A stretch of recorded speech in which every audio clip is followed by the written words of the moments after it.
ನಮ್ಮ ಪಶ್ಚಿಮ ಘಟ್ಟ ಜಗತ್ತಿನಲ್ಲೇ ಒಂದು ಹಾಟ್ಸ್ಪಾಟ್ ಅಂತಂದರೆ ಪರಿಸರದ ಬಗ್ಗೆ ಒಂದು ಕಾಳಜಿ ಇರುವಂಥ ಒಂದು ಪ್ರದೇಶವಾಗಿದೆ ಇದು. ಆ್ಯಕ್ಚುಲಿ ಸಂಕೀರ್ಣ ಪ್ರದೇಶ ಇದು. ಇಲ್ಲಿ ರಾಮಪತ್ರೆ ಜೌಗುಗಳು ನಿಮ್ಗೆ ಕೇಳಿರ್ಬೋದು, ಒಂದು ಹಾಟ್ಸ್ಪಾಟ್ ಅದು. ನೀವು ಕಾಡಿನ ಒಳಗಡೆ ಹೋದರೆ ಅಲ್ಲಿ ಒಂದು ಎಕರೆ 2 ಎಕರೆಯಲ್ಲಿ ಒಂದು ರಾಮಪತ್ರೆ ಜೌಗುಗಳಂತ ಉಂಟು. ಅಲ್ಲಿ ನೀರು ಮೇಲೆ ಬರ್ತದೆ. ಅಲ್ಲಿಯ ಪ್ರಭೇದಗಳು ವಿಶೇಷವಾದ ಪ್ರಭೇದಗಳೇ ಬೇರೆ. ಅದಕ್ಕೆ ರಾಮಪತ್ರೆಯ ಪ್ರಭೇದಗಳು ಇರ್ತದೆ. ನೀವು ನೋಡಿದ್ದೀರಾ ಅದು? ಕಾಡಿನ ಒಳಗಡೆ ಹೋದರೆ ಅದು ಇಲ್ಲಿ ಈ ಪ್ರದೇಶದಲ್ಲಿ ಉಂಟದು. ಆ್ಯಕ್ಚುಲಿ ರಾಮಪತ್ರೆ, ಕಾಟು ರಾಮಪತ್ರೆ ಮತ್ತು ಜಮ್ಯಕಾಂತರ ಕೆನೆರೆಗಾಂದ್ರೆ, ಪುಂಡಿಕಾಯಿ ಮರಗಳಲ್ಲಿ ಜಾಸ್ತಿ ಬೆಳೆಯುತ್ತೆ. ಅದಕ್ಕೋಸ್ಕರ ಪಶ್ಚಿಮ ಘಟ್ಟ ಹಾಟ್ಸ್ಪಾಟಿಗೆ ಬಂದಿದೆ. ಅದು ಒಂದು ವೇಳೆ ಅದು ನಾಶವಾದರೆ ಅಲ್ಲಿಂದ ನೀರು ಮೇಲೆ ಬರ್ತದೆ. ನಾವು ಒಳಗೆ ಹೋದರೆ ಅಲ್ಲಿ ನಮಗೆ ಹೋಗಲಿಕ್ಕೆ ಆಗೋದಿಲ್ಲ. ಅಷ್ಟು ನಮ್ಮ ಕಾಲಿನ ಕೆಸರಿನಲ್ಲಿ ತಡೆದು ಹೋಗ್ತದೆ. ಅಂಥ ಪ್ರದೇಶಗಳಿಗೆ ಒಂದು ಏಟು ಬಂದರೆ ನಮ್ಮ ನದಿಗಳು ಎಲ್ಲ ಬತ್ತುತ್ತವೆ ಖಂಡಿತವಾಗಿ. ದಯವಿಟ್ಟು ಅದರ ಪರಿಚಯ ಮಾಡಿಕೊಳ್ಬೇಕು ನೀವು. ಅದಕ್ಕೆ ರಾಮಪತ್ರೆ ಜೌಗುಗಳಂತ ಹೇಳ್ತಾರೆ. ಪ್ರಾಚೀನ ಕಾಲದಲ್ಲಿ ವ್ಯವಸಾಯ ಪದ್ಧತಿ ಇತ್ತು. ಅದರ ಬಗ್ಗೆ ನಿಮಗೆ ತಿಳುವಳಿಕೆ ಕಡಿಮೆ ಇದೆ ಅಂತ ಕಾಣ್ತೇನೆ ನನಗೆ. ನಮಗೆ ಅದು ಶಾಲೆಯಲ್ಲಿ ಕೂಡ ಕಲಿಸಲಿಲ್ಲ. ಪ್ರಾಚೀನ ಭಾರತದಲ್ಲಿ ಹೇಗೆ ವ್ಯವಸಾಯ ಮಾಡ್ತಾಯಿದ್ರು, ಅದಕ್ಕೆ ಏನು ಮಾಡಬೇಕಂತ ಅವರು ಏನೆಲ್ಲ ಹೇಳ್ತಾ ಇದ್ರು ಅಂತ ಒಂದು ಸಣ್ಣ ವಿಷಯ ಹೇಳ್ತೇನೆ ನಾನು. ಬಂಜರು ಭೂಮಿಯಲ್ಲಿ ನಾವು ಬೆಳೆ ಮಾಡಬೇಕಾದ್ರೆ ಪ್ರಾಚೀನ ಭಾರತದಲ್ಲಿ ಎಳ್ಳನ್ನು ಬಿತ್ತುತ್ತಾ ಇದ್ದರಂತೆ. ಎಳ್ಳು ಗೊತ್ತಲ್ವ ನಿಮಗೆ? ಎಳ್ಳು ದೊಡ್ಡದಾದ ಮೇಲೆ ಅದನ್ನು ಕಟ್ ಮಾಡಿ, ಅದು ಕೊಯ್ತಾ ಇರಲಿಲ್ಲ, ಕಟ್ ಮಾಡಿ ಪುನಃ ಅದೇ ಪ್ರದೇಶಕ್ಕೆ ಅದನ್ನು ಇದು ಮಾಡ್ತಿದ್ರು. ಆಮೇಲೆ ಉಳುಮೆ ಮಾಡ್ತಿದ್ರು. ಅದು ಈಗ ಮರೆತು ಹೋದ ವಿದ್ಯೆ. ಈಗ ಯಾರು ಮಾಡ್ತಾ ಇಲ್ಲ. ಯಾಕೆಂದರೆ ನಾವು ಕುರುಡು ಕಾಂಚಾಣದ ಹಿಂದೆ ಬಿದ್ದಿದ್ದೇವೆ. ಪ್ರಾಚೀನ ಭಾರತದಲ್ಲಿ ಜೇನುತುಪ್ಪ ಮತ್ತು ಹಾಲನ್ನು ಭೂಮಿಗೆ ಹಾಕ್ತಾ ಇದ್ದರು. ಈಗ ನಾವು ಹಾಕುವುದು ಪಿರುಡಾನ್ ಅದೆಲ್ಲ ಅಂಥ ವಿಷಯ ವಸ್ತುಗಳನ್ನೇ ಹಾಕ್ತಾ ಇರೋದು. ಈಗ ಮಣ್ಣಿನ ಸತ್ವ ಎಲ್ಲ ನಾಶವಾಗಿದೆ. ನಕ್ಕೂರು ಅಂದರೆ ಕೆಲವು ತುಳು ಬರ್ಬೋದು, ನಾನು ಏನು ಬೇಸರ ಮಾಡಬೇಡಿ. ನಕ್ಕೂರು ಮತ್ತು ನರ್ತೆಗಳು ಮುಂಚಿನ ಕಾಲದಲ್ಲಿ ಗದ್ದೆಯಲ್ಲಿ ತುಂಬ ಇದ್ದವು. ಹಾಗೆ ಈಗ ಕಂಡು ಬರ್ತಾ ಇಲ್ಲ. ನಾನು ಯಾಕೆ ಹೇಳಿದ್ದೇನೆ ಅಂದರೆ, ಮುಂಚಿನ ಕಾಲದಲ್ಲಿ ತುಂಬ ಒಂದು 4-5 ಪುಸ್ತಕ ಎಲ್ಲ ಬರೆದಿದ್ದಾರೆ. ಆ ಪುಸ್ತಕದ ಬಗ್ಗೆ ನಿಮ್ಗೆ ಹೇಳ್ತೇನೆ. ಆಮೇಲೆ ನಾನು ಮುಖ್ಯ ವಿಷಯಕ್ಕೆ ಬರ್ತೇನೆ. ಶಾರಂಗಧರ ಸಂಹಿತೆ ಅಂತ 3000 ವರ್ಷಗಳ ಹಿಂದೆ ಒಬ್ಬರು ಮುನಿ ಬರೆದಿದ್ದಾರೆ. ಅವರ ಹೆಸರು ಶಾರಂಗಧರ ಅಂತ. ಅದರಲ್ಲಿ ಅವರ ಒಂದು ಚಾಪ್ಟರ್ನಲ್ಲಿ, ಒಂದು ಅಧ್ಯಾಯದಲ್ಲಿ ಉಪವನ ವಿನೋದ ಅಂತ ಒಂದು ಚಾಪ್ಟರ್ ಉಂಟು. ಉಪವನ ವಿನೋದ ಅಂದರೆ ಕಾಡನ್ನು ಹೇಗೆ ಮಾಡೋದು, ನಾವು ಗಾರ್ಡನ್ ಮಾಡಿ ಅದರಿಂದ ಹೇಗೆ ಪ್ರಯೋಜನ ಪಡೆಯುವುದು ಅಂತ. ಪ್ಲೆಜರ್ ವಿತ್ ಗಾರ್ಡನ್ ಅಂತ ಹೇಳ್ತಾರೆ ಅದಕ್ಕೆ. ಆ ಕಾಲದಲ್ಲಿ ಅವನು ಹೇಳಿದ್ದಾರೆ, ಒಂದು ಫಾರೆಸ್ಟ್ ಮಾಡಬೇಕಾದ್ರೆ ನಾವು ಫಸ್ಟಿಗೆ ಒಂದು ಸರೋವರ ಮಾಡಬೇಕಂತೆ. ಒಂದು ನಮ್ಮ ಪಾಂಡ್ ಅಂತ ಹಳ್ಳ ಮಾಡಬೇಕು. ಆಮೇಲೆ ಬಾಕಿ ಕೆಲಸ ಮಾಡಬೇಕಂತೆ. ಅದರ ಸುತ್ತಮುತ್ತ ಪರಿಮಳದ ಗಿಡಗಳು ನೆಡಬೇಕಂತೆ. ಅಲ್ಲಿ ಕೂತ್ಕೊಳ್ಳಿಗೆ ಒಂದು ಆರಾಮ ಸ್ಥಳ ಇರಬೇಕಂತೆ. ಅದರ ಮೇಲೆ ಬಳ್ಳಿಗಳನ್ನು ಬಿಡಬೇಕಂತೆ. ತುಂಬ ಬರೆದಿದ್ದಾರೆ. ಆದರೆ ಅದನ್ನು ಓದಿದರೆ ನಿಮಗೆ ಆಶ್ಚರ್ಯ ಆಗಬಹುದು. 3000 ವರ್ಷಗಳ ಹಿಂದೆ ಅದರ ಬಗ್ಗೆ ತುಂಬ ವಿಸ್ತೃತವಾಗಿ ಬರೆದಿದ್ದಾರೆ. ಒಂದು ಗಾರ್ಡನ್ ಹೇಗೆ ಮಾಡಬೇಕು, ಅಲ್ಲಿ ಹೇಗೆ ಇರಬೇಕು, ಯಾವ್ಯಾವ ವಸ್ತುಗಳೆಲ್ಲ ಇರಬೇಕಂತ ಹೇಳಿದ್ದಾರೆ. ಇನ್ನೊಂದು ಬೃಹತ್ ಸಂಹಿತೆ ಅಂತ ವರಹಾಮಿಹಿರ ಮತ್ತು ಸುರಪಾಲ ಕೂಡ ಬರೆದಿದ್ದಾನೆ. ವರಹಾಮಿಹಿರ ಬೃಹತ್ ಸಂಹಿತೆ ಅಂತ ಒಂದು ಪುಸ್ತಕ ಬರೆದಿದ್ದಾನೆ. ಆ ಬೃಹತ್ ಸಂಹಿತೆಯ 56ನೇ ಅಧ್ಯಾಯದಲ್ಲಿ ನಮ್ಮ ಒಂದು ಅಧ್ಯಾಯ ಉಂಟು. ಅದು ನಮ್ಮ ಇದರ ಗಿಡಗಳ ಬಗ್ಗೆ ಬರೆದಿದ್ದಾರೆ. ಆ ಗಿಡಗಳ ಬಗ್ಗೆ ಬರೆದಿದ್ದಾರೆ ಅಂದರೆ ಹೇಗೆ ಗಿಡಗಳನ್ನು ಸಾಕಬೇಕು, ಒಂದು ಗಿಡಗಳಿಗೆ ಸಿಡಿಲು ಬಡಿದರೆ ಅದನ್ನು ಹೇಗೆ ಇದು ಮಾಡಬೇಕು, ಅದಕ್ಕೆ ಯಾವುದು ಮದ್ದು. ಆ ಕಾಲದಲ್ಲಿ ಗಿಡಗಳಿಗೆ ವೈದ್ಯರಿದ್ದರು. ಈ ಕಾಲದಲ್ಲಿ ವೈದ್ಯರಿಲ್ಲ. ಈಗ ನಾವೇ ವೈದ್ಯರು ಅದಗಳಿಗೆ. ಜೇನುತುಪ್ಪ ಉಪಯೋಗಿಸಿ ನಾವು ಹೇಗೆ ಅದನ್ನು ಜಾಸ್ತಿ ಹಣ್ಣುಗಳನ್ನು ಬಿಡಿಸಬಹುದು, ಹುಳಿ ಮಾವಿನ ಹಣ್ಣನ್ನು ಸಿಹಿ ಮಾಡುವುದು ಹೇಗೆ, ಬದನೆಯ ಬೀಜವನ್ನು ಕುಂಬಳದ ಒಳಗೆ ಹಾಕಿ ಬದನೆಯ ಬಳ್ಳಿ ಹೇಗೆ ಮಾಡುವುದು, ಅಂದರೆ 3000 ವರ್ಷಗಳನ್ನೇ ಹಿಂದೆ ಇತ್ತು. ಅದು ಭಾರಿ ಆಶ್ಚರ್ಯಕರ ಸಂಗತಿ ನಮಗೆ. ಅದು ವೃಕ್ಷಾಯುರ್ವೇದ ಅಂತ ಹೇಳ್ತಾರೆ. ಆ ಅಧ್ಯಾಯಕ್ಕೆ ವೃಕ್ಷಾಯುರ್ವೇದ ಅಂತ ಹೇಳ್ತಾರೆ. ಅದರಲ್ಲಿ ಕನ್ನಡದಲ್ಲಿ ಕೂಡ ಉಂಟದು. ನೀವು ಓದಲೇಬೇಕದು. ಎಲ್ಲ ವಿಷಯ ಉಂಟು. ಯಾಕೆಂದರೆ ಈ ಕಾಲದಲ್ಲಿ ನಮ್ಮ ಕಾಲೇಜಿನಲ್ಲಿ, ನಮ್ಮ ಸ್ಕೂಲ್ನಲ್ಲಿ ಯಾವುದು ಕಲಿಸ್ತಾ ಇಲ್ಲ. ಅದು ಒಂದು ಪಾಠವಾಗಿ ತೆಗೆದುಕೊಳ್ಬೋದು. ಆ ವೃಕ್ಷಾಯುರ್ವೇದ ಎಲ್ ನಾಗೇಶ್ವರ ರಾವ್ ಅಂತ ಒಬ್ಬರು ಬರೆದಿದ್ದಾರೆ. ಅದು ಕನ್ನಡಕ್ಕೆ ತರ್ಜುಮೆ ಮಾಡಿದ್ದು. ಅದು ಸಂಸ್ಕೃತದಲ್ಲಿ ಉಂಟು. ಇನ್ನೊಂದು ಭೋಜನ ಕುತೂಹಲ ಅಂತ ರಘುನಾಥ ಗಣೇಶ ಮರಾಠೆ ಅಂತ ಬರೆದದ್ದು. ಆ ಭೋಜನ ಕುತೂಹಲದಲ್ಲಿ ಹೇಗೆ ಅಡುಗೆ ಮಾಡಬೇಕು, ನಾವು ಯಾವ ಟೈಪ್ ಅಡುಗೆ ಮಾಡಿದರೆ ಏನಾಗ್ತದೆ, ಆರ್ಟಿಫಿಷಿಯಲ್ ಗೀ ಮಾಡೋದು ಹೇಗೆ, ಮತ್ತು ಇಡ್ಲಿಯ ಎಷ್ಟು ಪ್ರಕಾರಗಳು, ಲಸ್ಸಿಗಳ ಎಷ್ಟು ಪ್ರಕಾರಗಳು, ಮ್ಯಾಂಗೋ ಲಸ್ಸಿ ಆ ಕಾಲದಲ್ಲಿ ಹೇಳಿದ್ದಾರೆ. ಮ್ಯಾಂಗೋ ಲಸ್ಸಿ ಹೇಗೆ ಮಾಡೋದಂತ.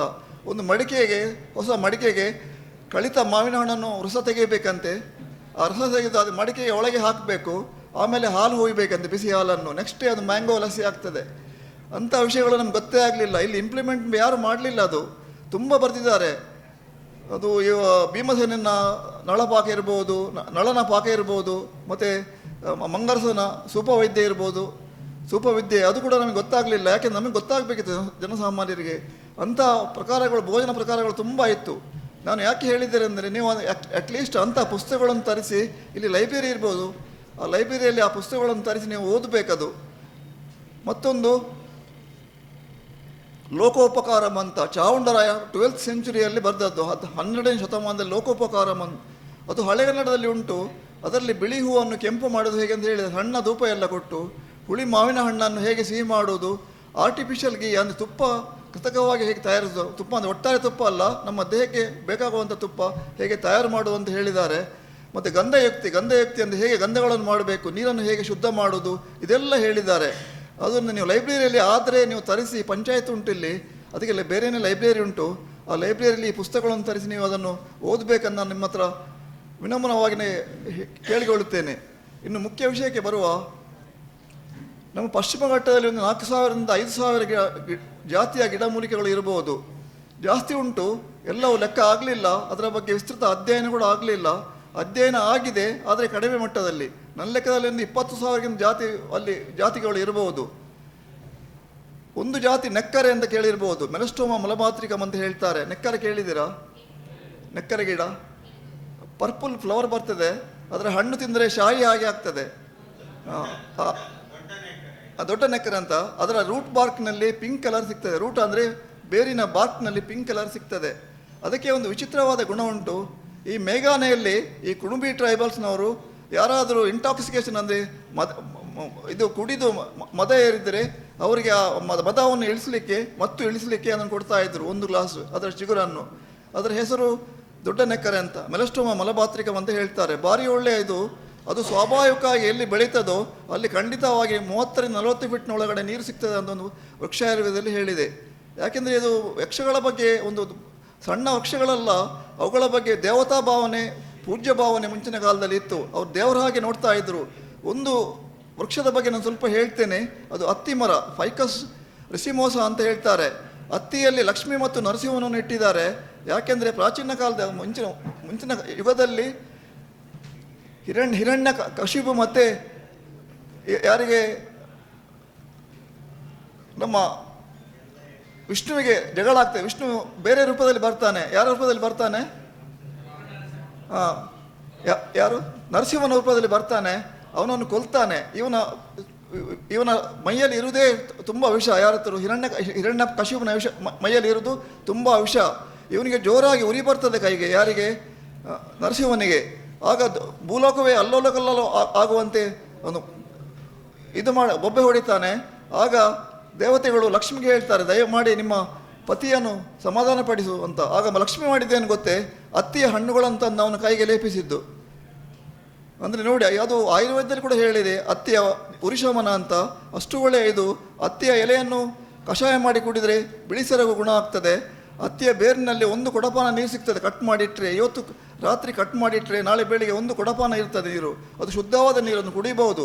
3-4 ದಿವಸ ಇಟ್ಟರೆ ಅದು ಆಲ್ಕೋಹಾಲ್ ಆಗಿ ಕನ್ವರ್ಟ್ ಆಗ್ತದೆ. ಅಂದರೆ ನಾವು ಮತ್ತು ಬರ್ತದೆ ಅಲ್ಲಿ. ಅದು ನಾನು ಜಸ್ಟ್ ಹೇಳಿದ್ದು, ನೀವು ಅದು ಮಾಡಲಿಕ್ಕೆ ಹೋಗಬೇಡಿ.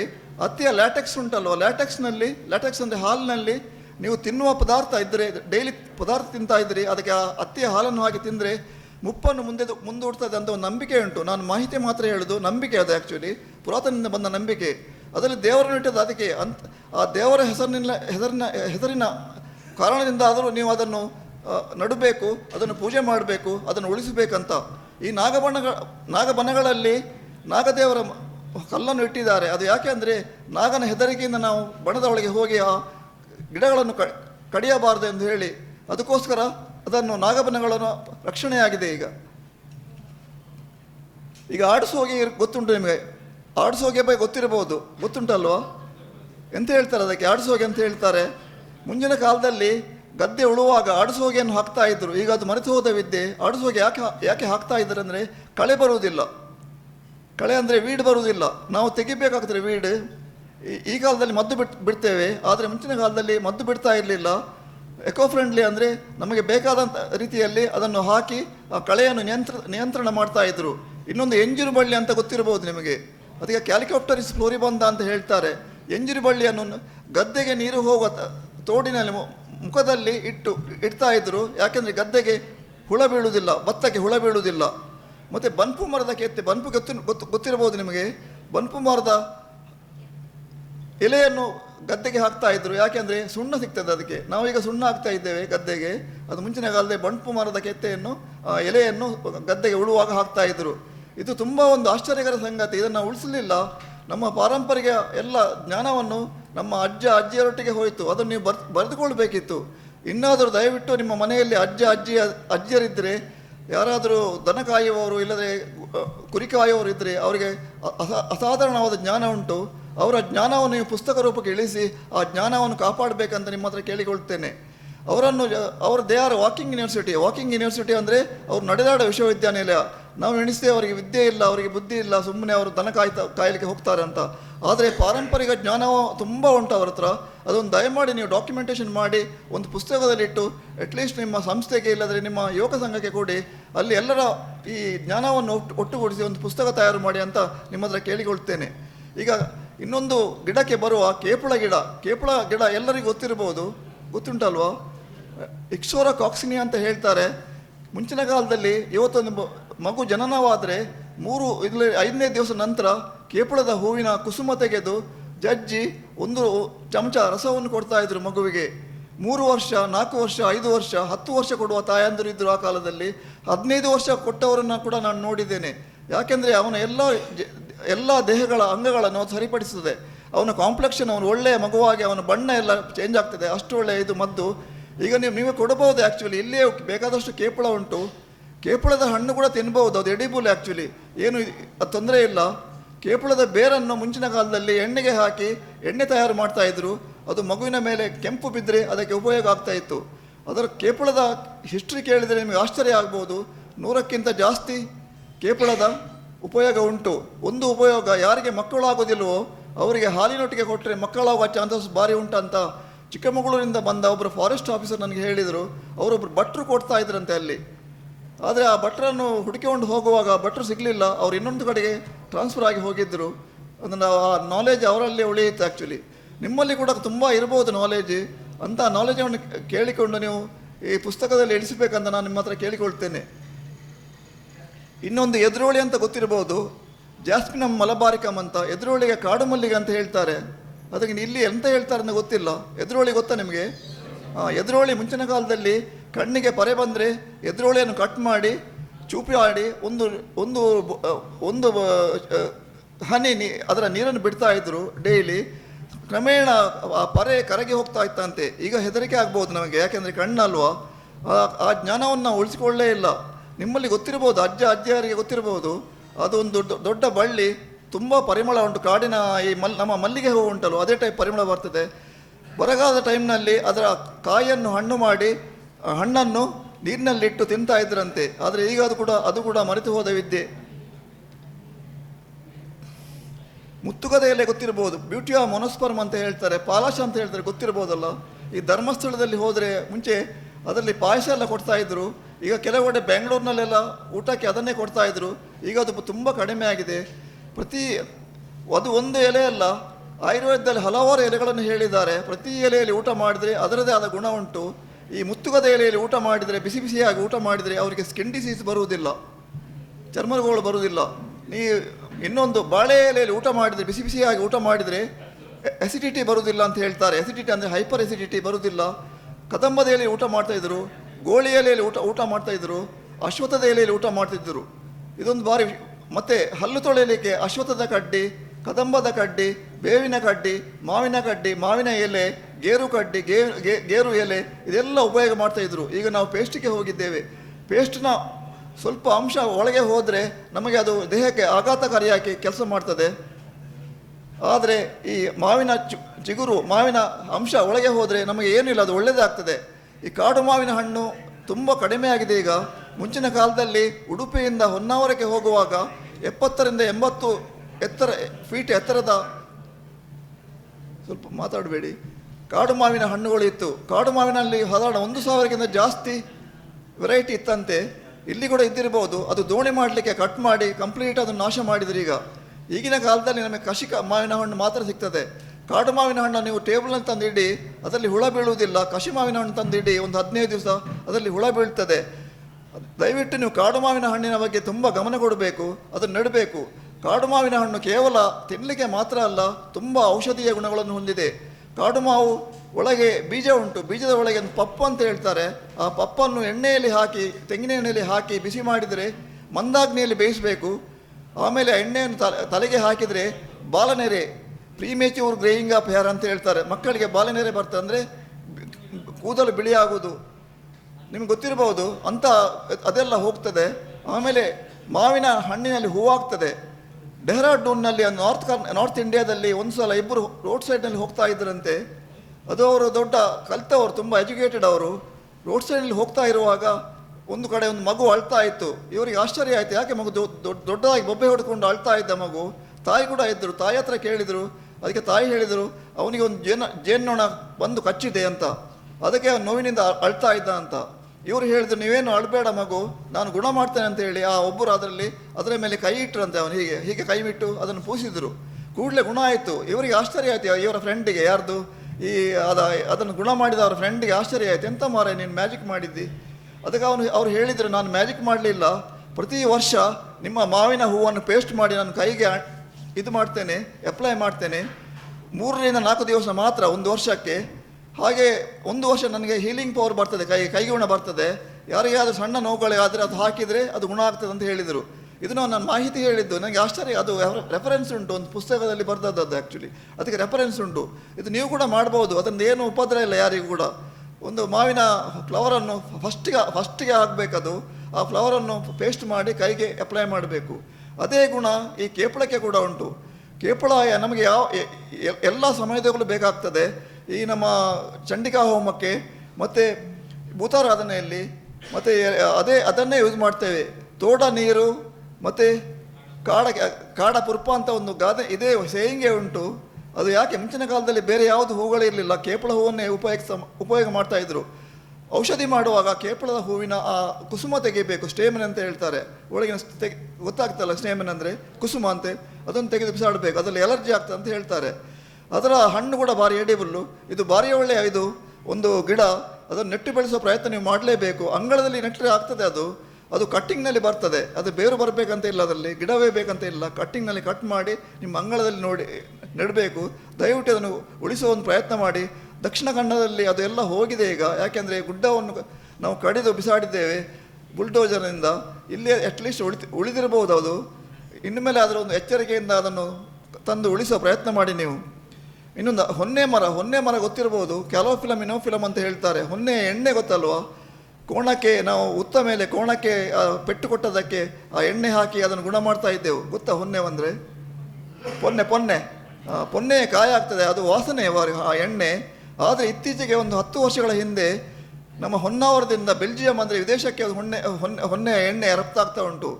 ಅದು ವಾಸನೆ ಇದ್ರೂ ಕೂಡ ಯಾಕೆ ರಫ್ತಾಗ್ತದೆ ಅಂತ ಕೇಳಲಿಕ್ಕೆ ಹೋದರೆ ಆ ವಾಸನೆಯನ್ನು ತೆಗೆದು ಅವರು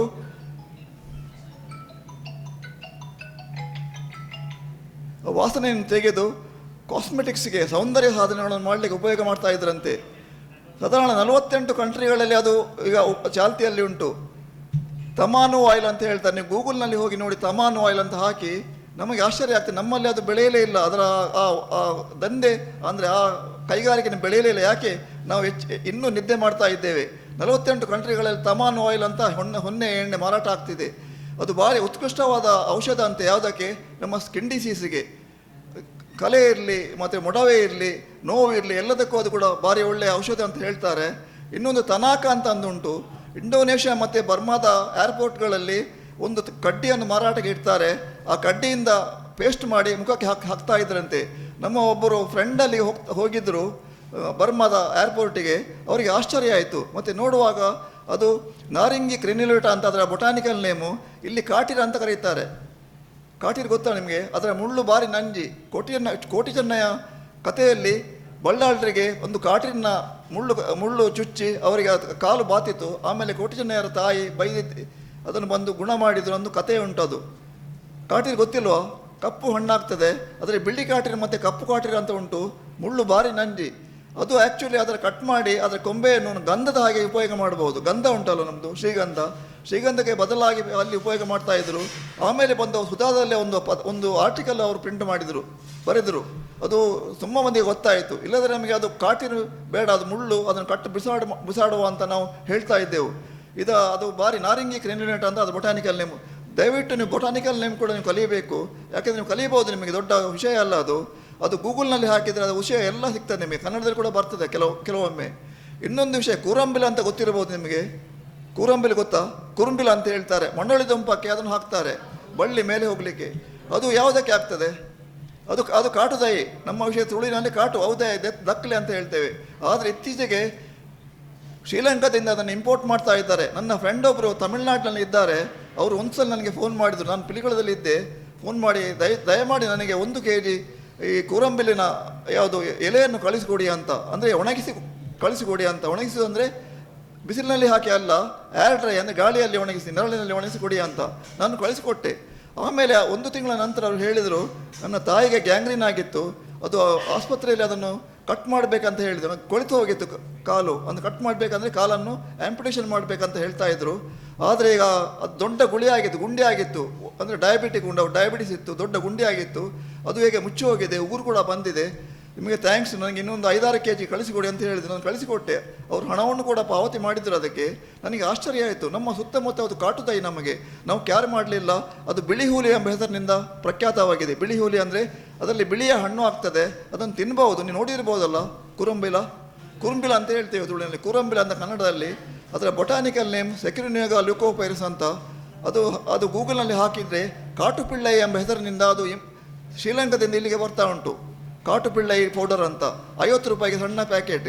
ನೋಡಿ, ನಮಗೆ ಗೊತ್ತಿಲ್ಲ, ನಾವು ನಿದ್ರೆಯಲ್ಲೇ ಇದ್ದೇವೆ. ಯಾಕೆ ಇದು ಈ ರೀತಿ ಆಯಿತು? ಅದರ ಬಗ್ಗೆ ಎಚ್ಚರ ಆಗಲೇ ಇಲ್ಲ, ನಮ್ಗೆ ಗೊತ್ತಾಗಲಿಲ್ಲ. ಅಂದರೆ ನಮ್ಮ ಪೂರ್ವಿಕರಿಗೆ ಗೊತ್ತಿತ್ತು ಅದು ಒಳ್ಳೆಯದು. ಅದರ ಅಡರ್ನಲ್ಲಿ ಹೊಡಿತಾ ಇದ್ರಂತೆ ಮುಂಚಿನ ಕಾಲದಲ್ಲಿ. ಅಷ್ಟಕ್ಕೆ ಉಪಯೋಗ ಆಗ್ತಿತ್ತು ಅದು. ದಯವಿಟ್ಟು ಇನ್ನು ಕಟ್ ಮಾಡಬೇಡಿ.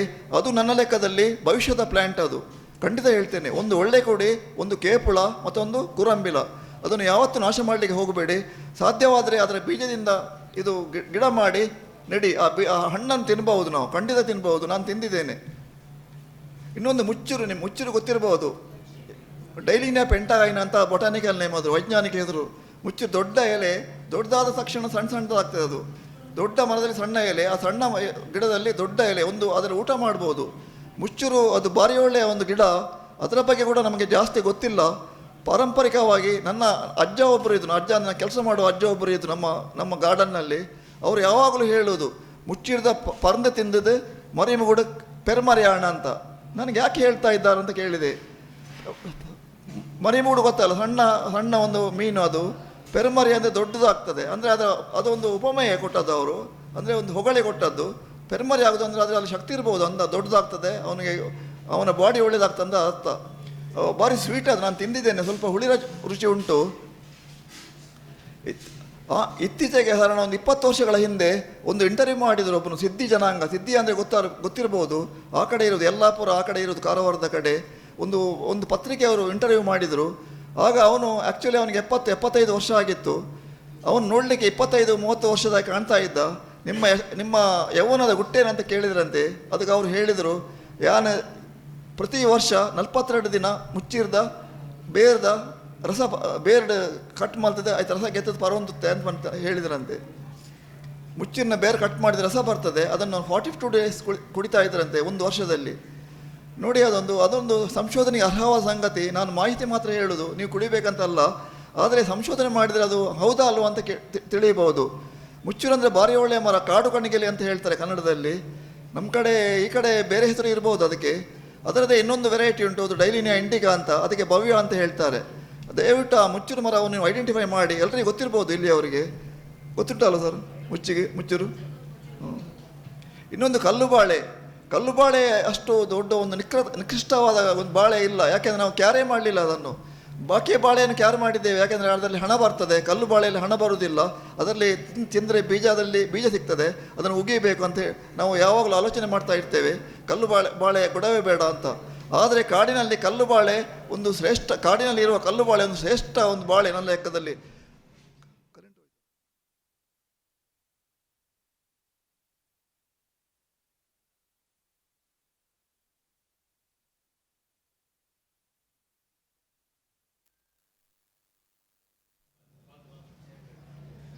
ಅದು ಎನ್ಸೆಟಾ ಸೂಪರ್ಬಮ್ ಅಂತ ತುಂಬ ಬಾಳೆ ಉಂಟು ನಮ್ಮ ದಕ್ಷಿಣ ಕನ್ನಡದಲ್ಲಿ 30-40 ಬಾಳೆಗಳು ಉಂಟು, ದೇಶಿ ಬಾಳೆಗಳು. ಅದು ಕೆಲವು ಎಕ್ಸ್ಟಿಂಕ್ಟ ರೂಪದಲ್ಲಿ ವಂಶನಾಶದ ಭೀತಿಯಲ್ಲಿದೆ. ಒಂದು ಸಾವಿರ ಕದಳಿ ಅಂದರೆ ತುಂಬ ಬಾಳೆ ಆಗ್ತದೆ ಅಲ್ಲಿ, ಸಣ್ಣ ಸಣ್ಣ ಬಾಳೆಗಳು. ಅದು ನೋಡಲಿಕ್ಕೆ ಇಲ್ಲ. ಚಂದ್ರ ಬಾಳೆ ಕೂಡ ಕಡಿಮೆ ಆಗಿದೆ. ಪೂಬಾರೆ ಅಂತ ನೋಡಲಿಕ್ಕೆ ಇಲ್ಲ, ಹೋಗಿದೆ. ಮೈಸೂರು ಕೂಡ ನೋಡಲಿಕ್ಕೆ ಇಲ್ಲ. ಇಲ್ಲಿ ಕೆಲವು ಬಾಳೆಗಳು ಇರಬಹುದು, ಪುಟ್ ಬಾಳೆ ಎಲ್ಲ. ಅದನ್ನು ಉಳಿಸುವ ಪ್ರಯತ್ನ ಮಾಡಿ. ಅದರಲ್ಲಿ ಒಂದು ಕಲ್ಲು ಬಾಳೆ ನಮ್ಮದು.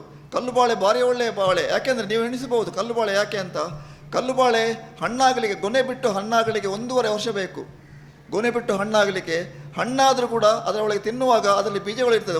ಒಂದು ಬಾಳೆಹಣ್ಣಿನಲ್ಲಿ 30-40 ಬೀಜಗಳು ಇರ್ತದೆ. ನೀವು ಅಗಿಲಿಕ್ಕೆ ಆಗುವುದಿಲ್ಲ. ಆದರೆ ಅದು ಅತಿ ಉತ್ಕೃಷ್ಟವಾದ ಬೀಜಗಳು. ಆ 3 ಬೀಜವನ್ನು ಕುಟ್ಟಿ ಪುಡಿ ಮಾಡಿ ಹಾಲು ಇಲ್ಲವೇ ಬಿಸಿ ನೀರಿನೊಟ್ಟಿಗೆ ಕುಡಿದರೆ 21 ಡೇಸ್ ಕುಡಿಬೇಕು. ನೀವು 21 ದಿವಸ ಕುಡಿಬೇಕು.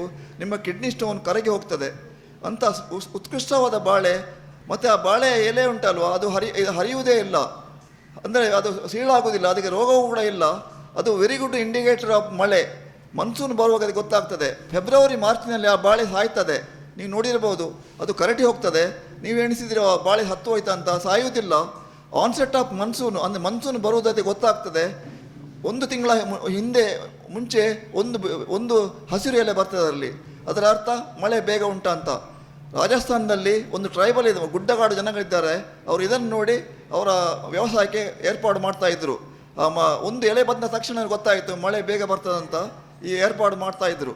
ಇದು ನೋಡಿ ಒಂದು ಅತ್ಯುತ್ತಮವಾದ ಬಾಳೆ. ಇದಕ್ಕೆ ಇದೇ ಇಲ್ಲ. ಮುಂಚಿನ ಕಾಲದಲ್ಲಿ ಬಾಳೆಯ ಎಲೆಯನ್ನು ಸುಟ್ಟು ಭಸ್ಮ ಮಾಡಿ, ಅಂದರೆ ಒಣಗಿದ ಬಾಳೆ ಎಲೆಯನ್ನು ಸುಟ್ಟು ಭಸ್ಮ ಮಾಡಿ ಆ ಬೂದಿಯನ್ನು ಒಂದು ಬಟ್ಟೆಗೆ ಹಾಕಿ, ಆ ಬಟ್ಟೆಗೆ ನೀರು ಹಾಕಿ, ಆ ನೀರನ್ನು ಕೆಳಗೆ ಒಂದು ತೋಪಿನಲ್ಲಿ ಹಿಡಿದಿಟ್ಟುಕೊಳ್ತಾ ಇದ್ರು. ಯಾಕೆಂದರೆ ಆ ನೀರಿನಿಂದ ನಾವು ಬಟ್ಟೆ ಒಗೆಯಬಹುದು. ಬಾಳೆಯ ರಸ ಸಾಗಿದರೆ ಬಟ್ಟೆಯಲ್ಲಿ ಕಲೆ ಆಗ್ತದೆ. ಅದೇ ಈ ಬೂದಿಯಲ್ಲಿ ಬಾಳೆಯ ನಮ್ಮ ಬಟ್ಟೆಯನ್ನು ತೊಳೆಯಬಹುದು. ನೋಡಿ, ಅದು ಭಾರಿ ಮುಂಚೆ ಅದು ಇಲ್ಲಿ ಅಲ್ಲ, ವೆಸ್ಟ್ ಬೆಂಗಾಲ್ನಲ್ಲಿ ಒಂದು ಊರು ಉಂಟು, ಅಲ್ಲಿ ಮಾಡ್ತಾಯಿದ್ರು. ಅದು ವೆಸ್ಟ್ ಬೆಂಗಾಲಲ್ಲಿ ತುಂಬ ಕಥೆಗಳು ಉಂಟು. ಹೇಳಲಿಕ್ಕೆ ಹೋದರೆ ನಿಮಗೆ ತುಂಬ ಹೊತ್ತು ಬೇಕು, ಅದಕ್ಕೆ 1 ದಿವಸ ಬೇಕು. ಮತ್ತು ಸ್ವಾತಿ ಮಳೆಯ ಬಗ್ಗೆ ಹೇಳ್ತೇನೆ. ಸ್ವಾತಿ ಮಳೆ ಗೊತ್ತಲ್ವಾ? ಸ್ವಾತಿ ಮಳೆ ತುಂಬ 13 ಮಳೆ ನಕ್ಷತ್ರಗಳು ಉಂಟು. ಅದರಲ್ಲಿ ಒಂದು ಸ್ವಾತಿ ಮಳೆ ಯಾವಾಗ ಬೀಳ್ತದೆ? ಅಕ್ಟೋಬರ್ 25ರಿಂದ ನವೆಂಬರ್ 5ರ ತನಕ ಸ್ವಾತಿ ಮಳೆ ಬೀಳ್ತದೆ. ಒಮ್ಮೊಮ್ಮೆ ಬರುವುದೇ ಇಲ್ಲ ಮಳೆ, ಗೊತ್ತುಂಟ ನಿಮಗೆ? ಒಮ್ಮೆ ಬರುವುದೇ ಇಲ್ಲ. 13 ಮಳೆ ನಕ್ಷತ್ರಗಳಿಗೆ ತನ್ನದೇ ಆದ ಗುಣ ಉಂಟು. ಅದನ್ನು ನಾವು ಸ್ಟಡಿ ಮಾಡಲಿಕ್ಕೆ ಹೋಗಲೇ ಇಲ್ಲ, ಅಧ್ಯಯನ ಆಗಲೇ ಇಲ್ಲ. ನಮ್ಮ ಹಿರಿಯರು ಯಾರಾದರೂ ಹೇಳಿದರೆ ಆರ್ದ್ರ ಮಳೆಯಲ್ಲಿ ಗಿಡ ನೆಡಬೇಕಂತ ಹೇಳಿದರೆ ನಾವು ನಡ್ತೇವೆ ಅಷ್ಟೇ, ಬೇರೆ ಅದರ ಬಗ್ಗೆ ನಾವು ಒಳಗೆ ಹೋಗಲೇ ಇಲ್ಲ. ಆ ಸ್ವಾತಿ ಮಳೆಯಲ್ಲಿ 286 ಡಿಸೀಸ್ ಗುಣ ಮಾಡಲಿಕ್ಕೆ ಉಂಟಂತ ಒಂದು ಆಯುರ್ವೇದ ಗ್ರಂಥದಲ್ಲಿ ಬರೆದಿದ್ದಾರೆ. 286. ಆ ಸಂಹಿತೆ ಸಿಗಲಿಲ್ಲ ನನಗೆ, ತುಂಬ ಹುಡುಕಾಡಿದೆ ನಾನು. ಸ್ವಾತಿ ಮಳೆ ಬಗ್ಗೆ ತುಂಬ ಮಂದಿಗೆ ತುಂಬ ಗೊತ್ತುಂಟು, ಆದರೆ ಯಾರು ಹೇಳ್ತಾ ಇಲ್ಲ. ನನ್ನೊಬ್ಬ ಫ್ರೆಂಡ್ ಇದ್ದರು, ಅವರು ಬೆಳಗಾವಿನಲ್ಲಿ ಇದ್ದರು. ಅವರು ಒಂದು ಸಲ ನನಗೆ ಹೀಗೆ ಮಾತಾಡುವಾಗ ಸ್ವಾತಿ ಮಳೆಯ ಬಗ್ಗೆ ಹೇಳಿದರು. ಅವರು ತ್ಯಾಚಾಗೌಡ ಮಲಗೌಡನಂತ ಅವ್ರ ಹೆಸರು ಅವ್ರದ್ದು. ಅವರು ಅಕ್ಟೋಬರ್ 25ರಿಂದ ನವೆಂಬರ್ 5ರವರೆಗೆ ಬೀಳುವ ಮಳೆಯನ್ನು ಒಂದು ಪಿಂಗಾಣಿ ಪಾತ್ರೆಯಲ್ಲಿ ಇಲ್ಲದೆ ದೊಡ್ಡ ದೊಡ್ಡ ಕೊಡಗಳಲ್ಲಿ ಶೇಖರ ಮಾಡಿ ಇಡ್ತಾ ಇದ್ರಂತೆ. ಅದನ್ನು ಬಾಯಿ ಕಟ್ಟಿ ಒಳಗೆ ಇಟ್ಟರೆ ಆ ನೀರು 100 ವರ್ಷಗಳಲ್ಲಿ ಹಾಳಾಗುವುದಿಲ್ಲ ಅಂತ ಹೇಳಿದರು. ಒಂದು ಹುಳ ಕೂಡ ಬೀಳುವುದಿಲ್ಲದಂತೆ. ಅದರಲ್ಲಿ ಎಮ್ಮೆಯ ಕ್ಯಾನ್ಸರ್ ಗುಣ ಮಾಡಿದಾರಂತೆ. ಸೋರಿಯಾಸಿಸ್ ಗುಣ ಆಗೋದಿಲ್ಲ, ಕಂಟ್ರೋಲ್ಗೆ ಬಂದಿದೆ. ನಮ್ಮ ಕಣ್ಣಿಗೆ ಬಿಡ್ತಾ ಇದ್ರಂತೆ, ಕಣ್ಣಿನ ರೋಗ ಎಲ್ಲ ಹೋಗ್ತದಂತೆ. ಉತ್ತರ ಕರ್ನಾಟಕದಲ್ಲಿ ಒಂದು ಒಂದು ಪದ್ಧತಿ ಉಂಟು.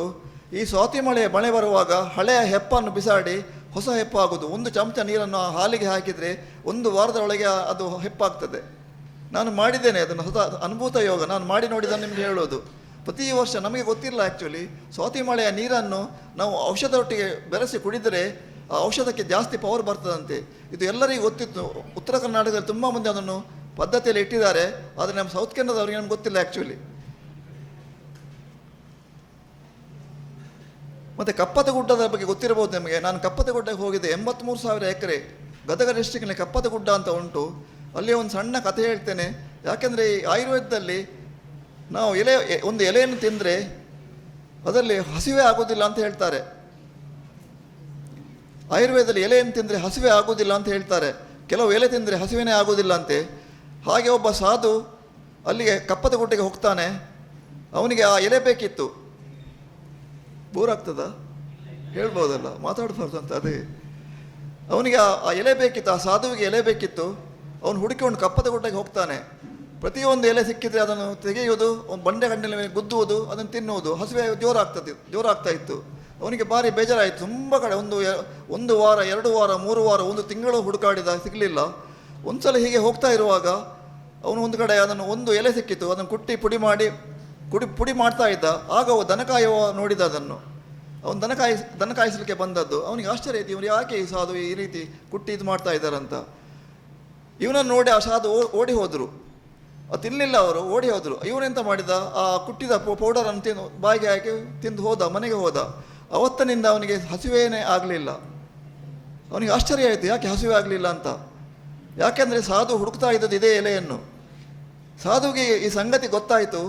ಅವರು ಹಳ್ಳಿಗೆ ಒಂದು ಬೇರೆ ವಿಷಯದಲ್ಲಿ ಬಂದರು. ಅವನ ಮನೆಗೆ ಬಂದರು. ಅವನು ಕೇಳಿದರು, ನೀನು ಎಲ್ಲಿ ಇದನ್ನು ಹುಡುಕಿದ್ದ ಅಂತ. ಅದಕ್ಕೆ ಅವನು ಈ ಎಲ್ಲ ವಿಷಯ ಹೇಳಿದ. ಒಬ್ಬರು ಸಾಧು ಅದನ್ನು ಕುಟ್ಟಿ ಪುಡಿ ಮಾಡ್ತಾ ಇದ್ದರು, ನನ್ನನ್ನು ನೋಡಿ ಓಡಿ ಹೋದರು.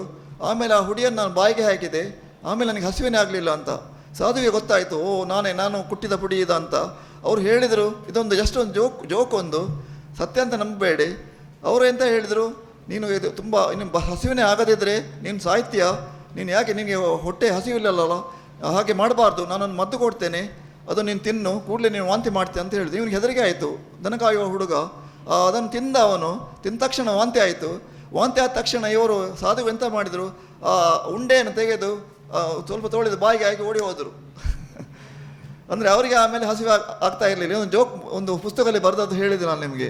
ಅಂದರೆ ಹಸಿವೆ ಆಗದೇ ಇರುವಂಥ ಎಲೆ ಕೂಡ ಉಂಟು. ಒಂದು ಉತ್ತರಣೆ ಬೀಜ ಗೊತ್ತಿರ್ಬೋದು ನಿಮಗೆ, ಅಪಮಾರ್ಗ ಅಂತ ಹೇಳ್ತಾರೆ. ಉತ್ತರಣೆ ಬೀಜವನ್ನು ಅನ್ನ ಮಾಡಿ ತಿಂದರೆ ಹಸಿವೆ 1 ವಾರದವರೆಗೆ ಹಸಿವೆಯನ್ನು ತಡೆಯಬಹುದು ಅಂತ ಪ್ರಾಚೀನ ಗ್ರಂಥಗಳಲ್ಲಿ ಬರೆದಿದೆ. ಇಂಥ ಹಲವಾರು ಸಂಗತಿಗಳು ಉಂಟು. ಅದು ಆದ ಕಾರಣ ಇನ್ನೊಂದು ಸಲ ಬೇಕಾದರೆ ನಾವು ಬಂದು ಇದರ ಬಗ್ಗೆ ಹೇಳ್ತೇವೆ. ಇನ್ನು ಒಂದು 2-3 ವಿಷಯ ಹೇಳಿ ನಾನು ಇದು ಮಾಡ್ತೇನೆ. ನಾನು ಮುಗಿಸ್ತೇನೆ. ವಾಯುಪುರಾಣ ಅಂತ ಒಂದು ಉಂಟು, ಗೊತ್ತಿರಬಹುದು ನಿಮಗೆ. ವಾಯುಪುರಾಣದಲ್ಲಿ ಹಲಸಿನ ಜ್ಯೂಸ್ ಕುಡಿದರೆ, ಜ್ಯೂಸ್ ಮಾಡಲಿಕ್ಕೆ ಆಗೋದಿಲ್ಲ, ಹಲಸಿನ ಜ್ಯೂಸ್ ಕುಡಿದರೆ ಅವನಿಗೆ 10,000 ವರ್ಷಗಳು ಬದುಕಬಹುದು ಅಂತ ಹೇಳ್ತಾರೆ. ಆ ಕಾಲದಲ್ಲಿ ಅದು ಅಂದರೆ ಹಲಸಿನ ಜ್ಯೂಸಿಗೆ ಅಷ್ಟು ಪವರ್ ಇರ್ಬೋದು. ಒಂದು ಅಟ್ಲೀಸ್ಟ್ 100 ವರ್ಷ ಬದುಕಿದ್ರು ಸಾಕು ನಮಗೆ. ಹಲಸಿನ ಜ್ಯೂಸ್ ಮಾಡಲಿಕ್ಕೆ ಭಾರಿ ಕಷ್ಟ, ದಪ್ಪ ಆಗ್ತದೆ. ಆದರೆ ಅದಕ್ಕೆ ಒಂದು ಮೆಥಡ್ ಉಂಟು. ಲೋಕೋಪಕಾರಂ ಪುಸ್ತಕದಲ್ಲಿ ಅದು ಸಾಧಾರಣ 11ನೇ ಶತಮಾನ 12ನೇ ಶತಮಾನದಲ್ಲಿ ಬರೆದದ್ದು. ಚಾವುಂಡರಾಯ ಅಂತ 12th ಸೆಂಚುರಿಯಲ್ಲಿ ಬರೆದದ್ದು. ಅವನು ನಮ್ಮ ಕರ್ನಾಟಕದ ರಾಜ. ಆ ಕಾಲದಲ್ಲಿ ಅವನು ಹೇಳಿದ್ದಾನೆ, ಬಾಳೆಹಣ್ಣಿನ ಜ್ಯೂಸ್ ಮಾಡೋದು ಹೇಗಂತ.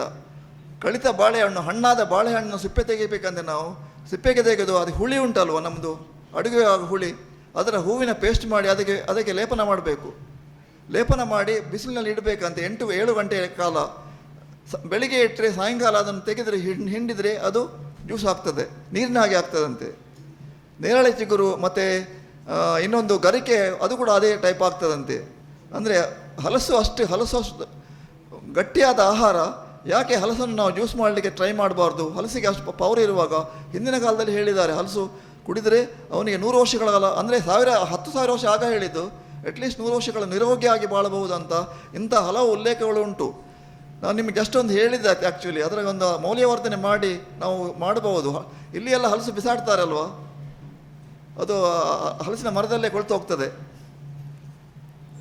ಇನ್ನೊಂದು ನಾಯಕರು ಗ್ಲೋರಿಯೋಸ್ ಸೂಪರ್ಬಾ ಗೌರಿ ಹೂವಿನ ಬಗ್ಗೆ ಹೇಳಿದ್ರಾಗ ಗೊತ್ತಲ್ವಾ? ನಾನು ಸ್ವಲ್ಪ ಮಾತಾಡ್ಬೋದಲ್ಲ ಸರ್? ಗೌರಿ ಹೂವಿನ ಬಗ್ಗೆ ಹೇಳಿದರು. ತಾಯಿಗೆ ಹಿಡಿದ ಗೌರಿ ಹೂವು ಅಂದರೆ ಕೆಂಪು ಹೂವು ಉಂಟು ನೋಡಿ, ತಾಯಿಗೆ ಹೊಡೆದ ಕೈ ಅಂತ ಅದಕ್ಕೆ ಹೇಳ್ತಾರೆ. ಆದರೆ ಪ್ರಾಚೀನ ಕಾಲದಲ್ಲಿ ಗೌರಿ ಹೂವಿನ ಬಗ್ಗೆ ಅದರ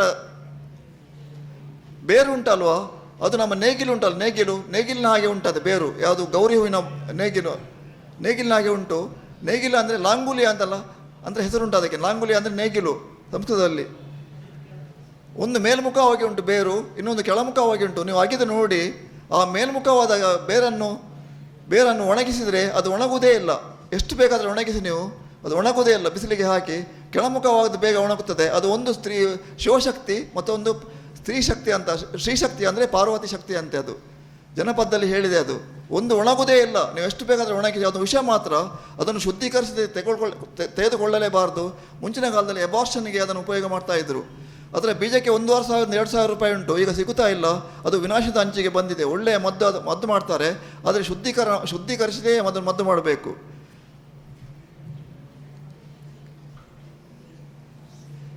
ವೃಕ್ಷ ಮತ್ತು ಪ್ರಾಣಿಗಳಿಗೆ ಸಂಬಂಧ ಉಂಟು. ನಾವು ವೃಕ್ಷಗಳನ್ನು ದೇವರ ಸ್ಥಾನದಲ್ಲಿ ಇಟ್ಟಿದ್ದೇವೆ. ವೃಕ್ಷ ಮತ್ತು ಪ್ರಾಣಿಗಳ ಸಂಬಂಧ ಒಂದು 3-4 ಸಂಬಂಧಗಳನ್ನು ಹೇಳಿ ಮತ್ತೆ ನಾನು ಇನ್ನೊಂದು ವಿಷಯಕ್ಕೆ ಹೋಗ್ತೇನೆ. ಹಿಡ್ನೋಕಾರ್ಪಸ್ ಪೆಂಟಾಂಟ್ರ ಅದು ಸೂರಂಟ ಅಂತ ಒಂದು ಗೊತ್ತುಂಟು, ನಿಮ್ಗೆ ಗೊತ್ತಿರ್ಬೋದು. ಚಾಲ್ಮೋಗ್ರ ಆಯಿಲ್ ಮಾಡ್ತಾರೆ. ಆದರೆ ಸೂರಂಟ ಕೇಳಿದಿರಾ? ಈ ಕಡೆ ಉಂಟದು ಸೂರಂಟೆ ಅಂತ. ಆ ಸೂರಂಟೆಯ ಹಣ್ಣನ್ನು ಆ ಚಾಲ್ಮೋಗ್ರ ಆಯಿಲ್ ಮಾಡ್ತಾರೆ.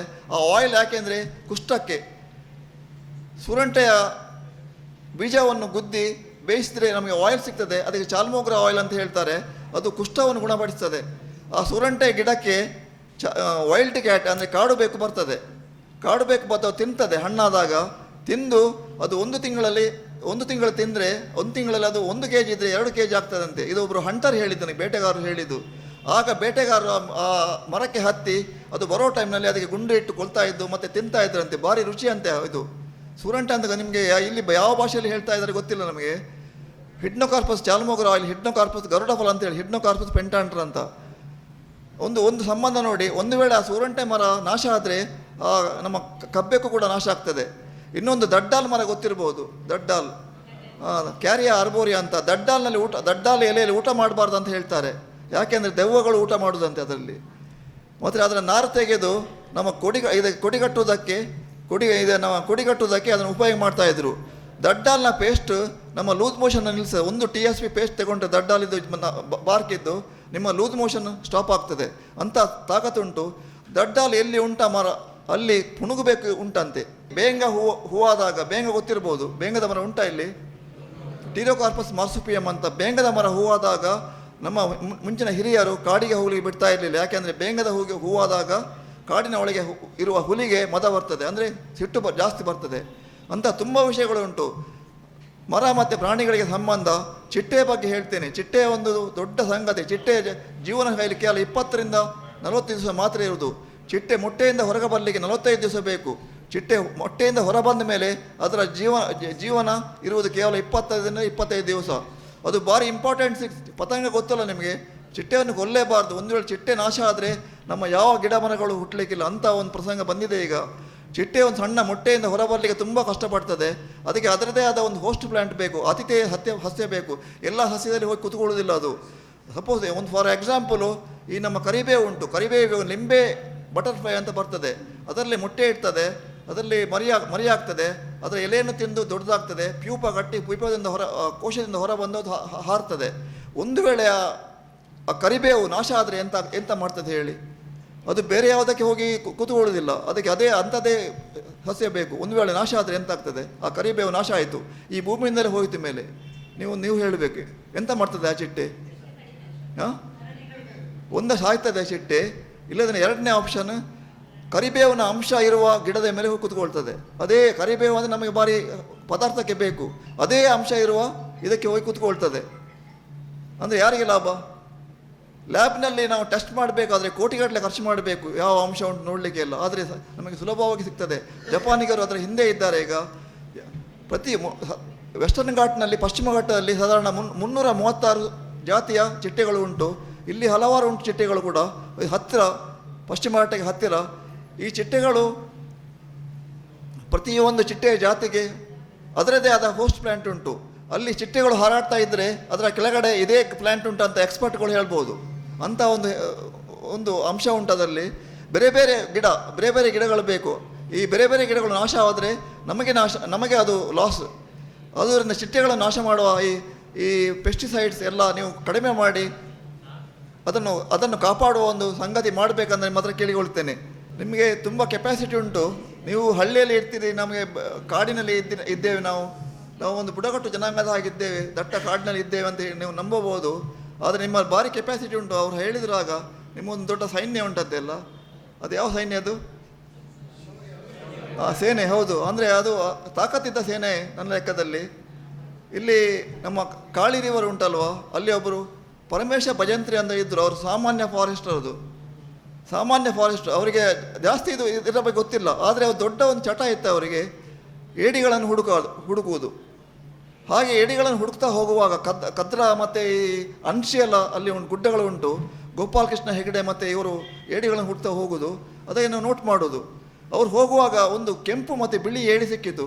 ಅವರಿಗೆ ಆಶ್ಚರ್ಯ ಆಯಿತು, ನಾನು ಇಷ್ಟರವರೆಗೆ ನೋಡಲೇ ಇಲ್ಲ ಏಡಿಯನ್ನು. ಅದರ ಬಗ್ಗೆ ಸ್ಟಡಿ ಮಾಡಿದರು. ಈ ಬಯೋಡೈವರ್ಸಿಟಿಯ ಪೀಪಲ್ನೊಟ್ಟಿಗೆ ಅವರಿಗೆ ಪೂನಾದಲ್ಲಿ ಇದ್ದಾರೆ ಕೆಲವರು, ಅವರಿಗೆ ಕಳಿಸಿಕೊಟ್ರು.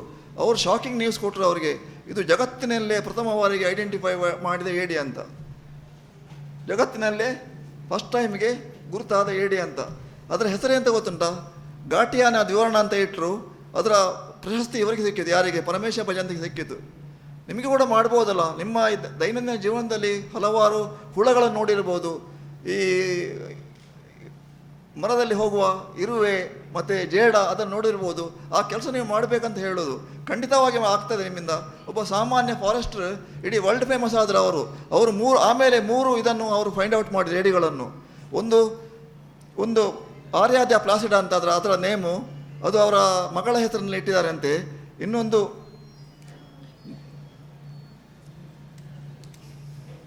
ವೇಲಾ ಬಾಂಧವ್ಯ ಅಂತ, 3 ಏಡಿಗಳನ್ನು ಮಾಡಿ ಅವರು ಈಗ ಜಗತ್ ಪ್ರಸಿದ್ಧರಾಗಿದ್ದಾರೆ. ನಾನು ಹೇಳಿದ್ದು ನಿಮಗೆ ಏನು ಬೇಕಾದರೂ ಮಾಡ್ಬೋದು. ಒಂದು ಗಿಡವನ್ನು ಫೈಂಡ್ ಔಟ್ ಮಾಡಿದರೆ ನೀವು, ಅದು ಕೂಡ ನಿಮ್ಮ ಹೆಸರಲ್ಲಿ ಆಗ್ತದೆ. ಅದಕ್ಕೆಲ್ಲ ಕೆಲವು ಪ್ರೊಸೀಜರ್ಸ್ ಎಲ್ಲ ಉಂಟು.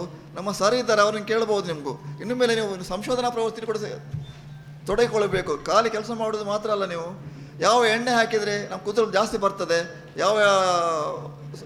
ಯಾವ ನಾವು ಶ್ಯಾಂಪನ್ನು ಉಪಯೋಗಿಸಿದರೆ ನಮ್ಮ ಮುಖವನ್ನು ಬೆಳ್ಳಗೆ ಮಾಡ್ಬೋದು ಅಂತ ಇದರಲ್ಲಿ ನಮ್ಮ ಅಜ್ಜಿಯರಲ್ಲಿ ಕೆಲಸಗಾರರಲ್ಲಿ ಕೇಳಿಕೊಂಡು ನೀವು ಸಂಶೋಧನೆ ಮಾಡಿ ಅದನ್ನು ಬರೆದುಕೊಳ್ಳಬೇಕು. ಆಮೇಲೆ ನಮ್ಮ ಫಾರೆಸ್ಟ್ ಡಿಪಾರ್ಟ್ಮೆಂಟ್ಗೆ ತಿಳಿಸ್ಬೇಕಂತ ಹೇಳೋಣ ಕೇಳ್ಕೊಳ್ತೇನೆ. ಯಾಕೆಂದರೆ ನಿಮ್ಮಿಂದ ಖಂಡಿತ ಸಾಧ್ಯ. ನೀವು ದೊಡ್ಡ ದೊಡ್ಡ ಕೆಲಸಗಳನ್ನು ಮಾಡ್ತಾ ಇದ್ರಿ, ಇದನ್ನು ಯಾಕೆ ಮಾಡಬಾರ್ದು? ನಿಮ್ಮ ಕಾಡನ್ನು ನೀವು ರಕ್ಷಣೆ ಮಾಡಿದಾಗ ಆಗ್ತದೆ, ನಿಮ್ಮಲ್ಲಿ ಒಳ್ಳೆಯ ಇಂಟ್ರೆಸ್ಟ್ ಬರ್ತದೆ. ರಾತ್ರಿ ಬಂದೊಂದು ಬರ್ಕೊಳ್ಳಿ, ಅದರದ್ದು ನಿಮ್ಮ ದೈನಂದಿನ ಕಾರ್ಯಾಚರಣೆಗಳನ್ನು ಬರೆದು ನಿಮ್ಮ ಪುಸ್ತಕ ಪ್ರಿಂಟ್ ಮಾಡಿ, ಅದನ್ನು ಖಂಡಿತ ನೀವು ಮಾಡ್ತೀರಾ ಅಂತ ನಂಬ್ತೇನೆ ನಾನು. ನನಗೆ ಒಂದು ಅವಕಾಶ ಕೊಟ್ಟಿದ್ದೀರಿ ನೀವು, ದೊಡ್ಡ ಅವಕಾಶ ಅದು. ಇಂಥ ದೊಡ್ಡ ಅವಕಾಶ ಬರುವುದಿಲ್ಲ. ಅದು ಚಾರ್ಮಾಡಿ ಘಾಟಿಗೆ ನಾನು ಯಾವಾಗಲೂ ನನಗೆ ಭಾರಿ ಖುಷಿ. 3000 ಎಕರೆ ಜಾಸ್ತಿ ಉಂಟಂತ ಇಲ್ಲಿ, ನನಗೆ ಗೊತ್ತಿಲ್ಲ. ದೊಡ್ಡ ದೊಡ್ಡ ಎಷ್ಟು ಸರ್, ದೊಡ್ಡ ದೊಡ್ಡ ಮರಗಳು ಉಂಟು. ಅಶೋಕದ ಡುಪ್ಲಿಕೇಟ್ ಮಾಡುವಂಥ ಮರಗಳು ಇಲ್ಲಿ ಉಂಟು. ಅದು ಕಾಡು ಅಶೋಕ ಅಂತ ಹೇಳ್ತಾರೆ. ಅದನ್ನು ನೋಡಿದ್ದೇನೆ ನಾನು. ದಯವಿಟ್ಟು ಈ ಮರಗಳನ್ನು ಕಾಪಾಡುವ ಒಂದು ದೊಡ್ಡ ಹೊಣೆ ನಿಮ್ಮ ಮೇಲೆ ಇದೆ. ಈಗ ಇದು ಕಾಡು ಮತ್ತು ನಾಡಿನ ಜನರಿಗೆ ನೀವು ಒಂದು ಮಿಡ್ಲ್ ಮ್ಯಾನ್ ಆಗಿ ವರ್ತಿಸಬೇಕು. ನನಗೆ ಅವಕಾಶ ಕೊಟ್ಟಿದ್ದೀರಿ ನೀವು, ಭಾರಿ ಥ್ಯಾಂಕ್ಸ್ ನಿಮಗೆ. ಇನ್ನೊಂದು ಸಲ ಬಂದರೆ ನಾನು ಸುಮಾರು ವಿಷಯ ಹೇಳಲಿಕ್ಕೆ ಉಂಟು ನಿಮ್ಮ ಹತ್ರ. ಅದು ಕೂಡ ಜನಪದ ವಿಷಯ ಹೇಳಲಿಕ್ಕೆ ನನಗೆ ಅದರಲ್ಲಿ ಭಾರಿ ಇಂಟ್ರೆಸ್ಟು. ಅದು ನನ್ನ ಹಾಬಿ ಕೂಡ. ನನಗೆ ಸರ್ ಕೂಡ ಒಂದು ದೊಡ್ಡ ಅವಕಾಶ ಕೊಟ್ಟಿದ್ದರು, ಟೈಮ್ ಕೂಡ ಕೊಟ್ಟಿದ್ದರು ಇವತ್ತು. ನಿಮಗೆಲ್ಲರಿಗೆ ಇನ್ನೊಂದು ಸಲ ಅಭಿನಂದನೆ ಹೇಳಿ ವಂದನೆಗಳೊಂದಿಗೆ ನಾನು ಇದನ್ನು ಮುಗಿಸ್ತೇನೆ. ಜೈ ಹಿಂದ್.